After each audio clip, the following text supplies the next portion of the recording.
Olá, crianças, tudo bem com vocês? Aqui é a professora Elisângela e hoje nós iremos aprender um pouco sobre a história e o historiador.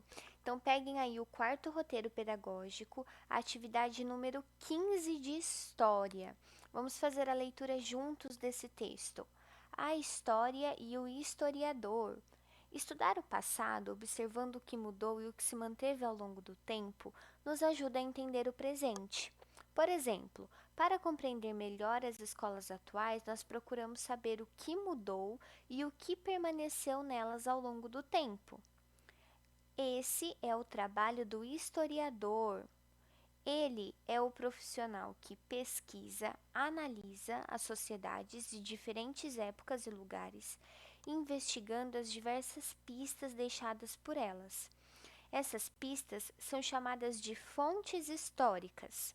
Então, o historiador, ele é aquele profissional, a pessoa responsável por procurar essas pistas e entender quais foram as mudanças do passado relacionadas com as mudanças do presente. Por exemplo, as escolas do passado, elas tinham regras muito mais rígidas. Os alunos eles eram às vezes maltratados. Isso nós sabemos que não existe mais nas escolas atualmente.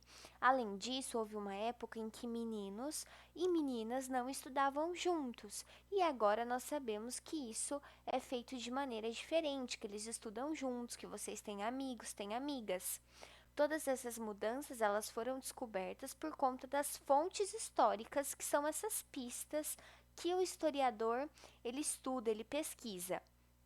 Os tipos de fontes históricas podem ser agrupados da seguinte forma: as fontes escritas, que elas trazem informações escritas para a gente, e os exemplos dessas fontes são as certidões, as cartas, os jornais e os livros.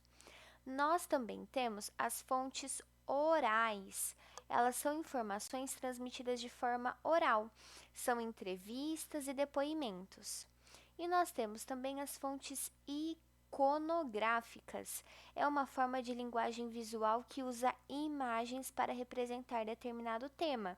Então, um exemplo de fontes iconográficas são as imagens, as pinturas, fotografias, filmes, vídeos e etc. Vamos fazer agora a atividade da letra A. Nós devemos colocar verdadeiro para as informações que estão certas e falsa para as informações que estão erradas. O historiador é o profissional que cuida da saúde das pessoas, verdadeiro ou falso? O historiador, ele investiga as fontes históricas para entender como as pessoas viviam no passado. Verdadeiro está correto ou falso está errado? Os depoimentos e as entrevistas são considerados fontes iconográficas, verdadeiro ou falso? Assim que vocês responderem, faremos então a atividade da letra B. As fontes históricas, elas são utilizadas para investigar o passado. Faça um X na alternativa que não apresenta um tipo de fonte histórica.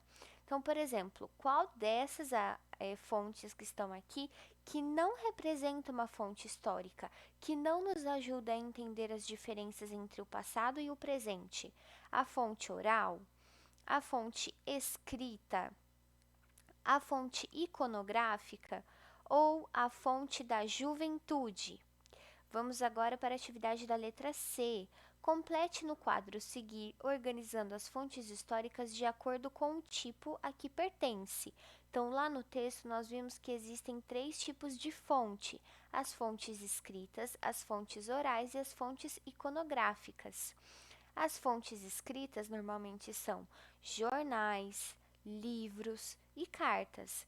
As fontes orais são depoimentos e entrevistas das pessoas, e as fontes iconográficas podem ser imagens e fotografias. Dentro desses espaços aqui, dessa tabela, nós deveremos então observar: a imagem é um tipo de fonte escrita, oral ou iconográfica? E o depoimento, os filmes, as cartas, os jornais, os livros, as entrevistas e as fotografias. Vocês vão agrupar cada uma dessas fontes de acordo com que elas pertençam. Na atividade da letra D, converse com os seus familiares sobre as fontes históricas citadas no texto, então as fontes iconográficas, escritas e orais, e descubra se em sua casa existe algum tipo delas. Se houver, registre no quadro através de um desenho com legenda ou um pequeno texto.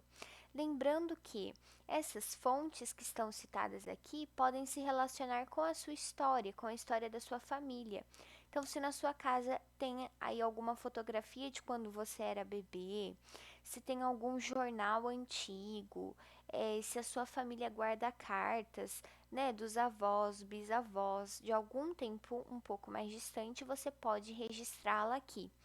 Eu vou ficar muito animada se vocês registrarem aqui, vou ficar super contente com a contribuição de vocês nessa atividade.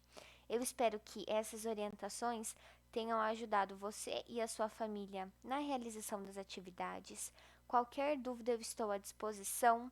Um super abraço e até a próxima!